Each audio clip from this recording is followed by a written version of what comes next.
आन बकुले के जैसे हो। जिस प्रकार से सरोवर में बगुला देखते रहता है, ध्यान करते रहता है, ठीक उसी प्रकार वह सरोवर ही आपका पुस्तक है। उसको आप देखते रहिए, देखते रहिए, और जो ग्रहण करने योग्य है उसे उस पुस्तक में नहीं, उसे अपने हृदय में लगाइए। जिस प्रकार से उसने उस मछली को बाहर छोड़ा नहीं, अपने अंदर ग्रसित कर लिया। यानी कि जो अच्छे वस्तुएं हो उसे किताब में नहीं, अपितु अपने हृदय में उसे ला करके धारण करिए। कागचेष्टा बको ध्यानम श्वान निद्रा तथैव च। श्वान का अर्थ होता है कुत्ता। उसका अभिप्राय यह है,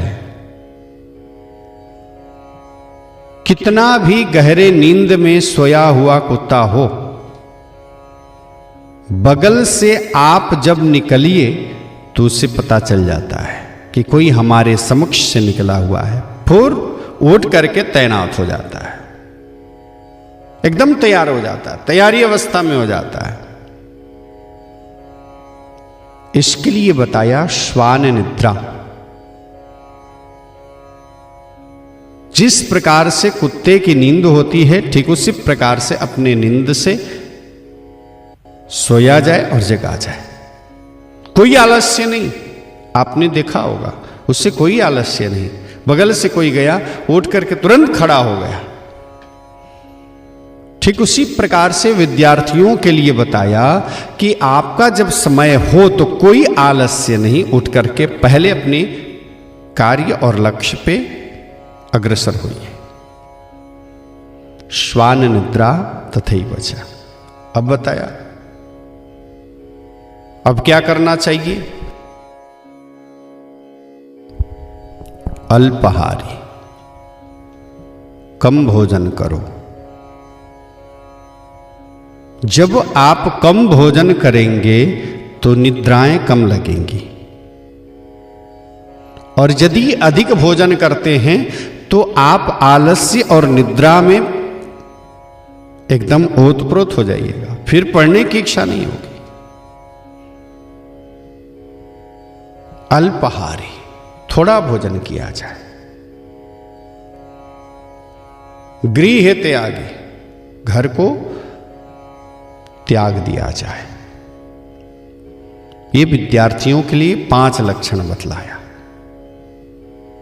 सदात्मन, ये एकदम सत्य है, अटूट सत्य है कि जिसने अपने जीवन में ऐशो आराम विद्यार्थी जीवन में किया, उससे आगे चल करके कष्ट और परेशानी जरूरी आई। उसने सोचा कि चलो अभी पढ़ना क्या है, अभी तो सिर्फ कमा लेते हैं। आपने उतना ही में सीमित रह गए, आपने पढ़ाई पे ध्यान नहीं दिया, और बगल वाले ने पढ़ाई पर ही ध्यान दिया। कहा कि जैसे भी हो, जिस प्रकार से हो, मुझे सिर्फ पढ़ना है, तो उसने सिर्फ पढ़ाई पे ध्यान दिया। और आपने क्या सोचा? आपने ये मन में विचार किया कि अरे मुझे क्या करना है, कमा लेते हैं। अपने खेत में कमाना शुभारंभ किया, अच्छी बात है, मेहनत आपने किया, परिश्रम आपने किया, लेकिन जो मेहनत परिश्रम पढ़ाई की अवस्था में आपको पढ़ाई में होना चाहिए था, आपने दूसरी जगह पे लगाया। इसका मतलब यह है कि आप जीवन भर वही करते रह जाएंगे, जीवन भर परिश्रम करते रह जाएंगे, दूसरे के खेतों में जा करके हल चलाते रह जाएंगे। लेकिन जिसने पढ़ाई किया, अच्छे से मार्क्स और नंबर लाए, उसने तो आने वाले जीवन में उसने अच्छे से जगह पे बैठ करके और मजे से नौकरी कर रहा है। 8 घंटे के नौकरी से पर्याप्त उसको पैसे भी मिल रहे हैं। अब विचार करिए, अब आप कह रहे हैं कि हमारे जीवन में कष्ट हो रहा है, हमारे जीवन में परेशानी हो रही है। क्यों? क्योंकि आपने सोचा था कि पहले हम ऐसो आराम कर लेंगे, अच्छे कमीनी कर लेंगे, बाद में चल करके आनंद आएगा। लेकिन नहीं, ये पढ़ने वाले विद्यार्थी ने सोचा कि मुझे अभी खूब परिश्रम करके और मेहनत करके, दुख ही पा करके मुझे अच्छे से पढ़ लेना है। और उसने अच्छे से पढ़ लिया। जब उसने अच्छे से पढ़ लिया, दुख पा करके उसने अच्छे से पढ़ लिया, तो आज उसके जीवन में सुख प्राप्त हो रहा है।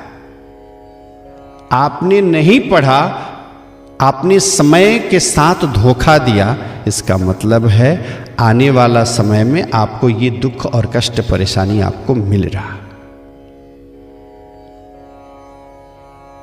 वो व्यवस्थाएं भी तो अब समाप्त हो गई। जो गुरुकुल की मर्यादा, गुरुकुल की जो परंपराएं थी, सब के सब अब मिटते जा रहे हैं, मिटते जा रहे हैं।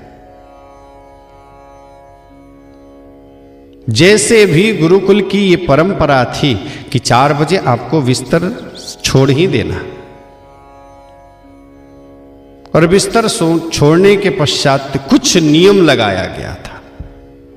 आप अपने भी जीवन में कुछ नियम लगा